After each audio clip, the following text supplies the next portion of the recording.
Thank you, Mr. Speaker. These are indeed anxious times for everyone, Mr. Speaker. Il y avait beaucoup d'inquiétudes dans chaque coin du province maintenant à cause de la COVID-19. Working together, everybody in this province, every family in this province, all the health professionals in this province are doing a good job of staying on top of the virus. Yes, it's on the move, but not like anywhere else. Here, by and large, people have abided well by the public health measures. We have a high level of masking in this province. People are doing their part.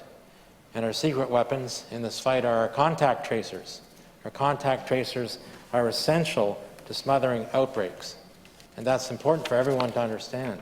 That's how it works. That's why the other outbreaks so far in New Brunswick have been gotten under control and doused. And that's what's going to happen to the current outbreaks, because the contact tracers, under the guidance of public health, ensure that when cases arise, they quickly identify every close contact of those people who tested positive and get them in isolation and tested and repeat.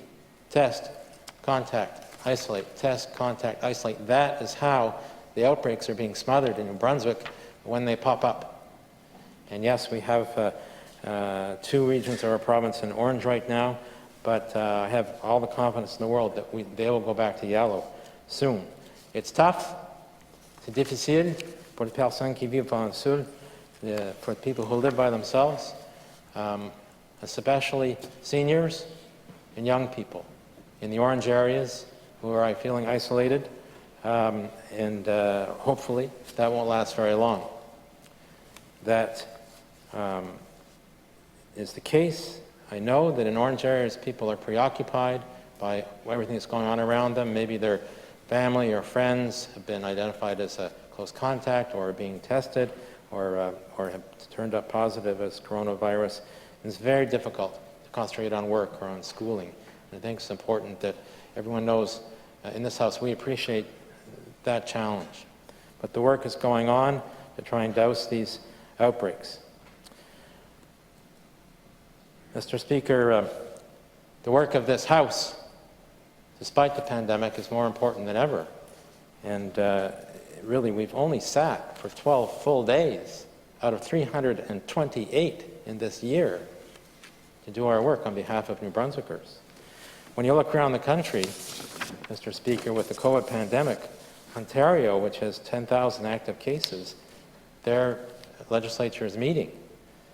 In Alberta, where they have 8,200 cases, their legislature is meeting. In Quebec, where they have 8,000 active cases, their legislature is meeting. Manitoba, with 2,700 active cases, their legislature is meeting. Saskatchewan is going to open up with a speech from the throne on the 30th of November. So, Mr. Speaker, it is frustrating to the extreme that back in April, 7 months ago, many of the members said we need to be sure this fall we can meet, that we're not going to get sidelined again as we were in the spring, that we're not going to end up having the House to sit down because of regional outbreaks that are keeping some members away and unable to participate. But that's exactly where we are back to now in November, Mr. Speaker. It's unacceptable. 7 months has gone by. I was advocating for getting a system set up for June so we could ensure that we could meet through June. That was perhaps a little overly optimistic, but certainly by fall we were assured, yes, no problem, by the fall we will have a system in this House. But we don't, Mr. Speaker. So that's unfortunate. Thank you.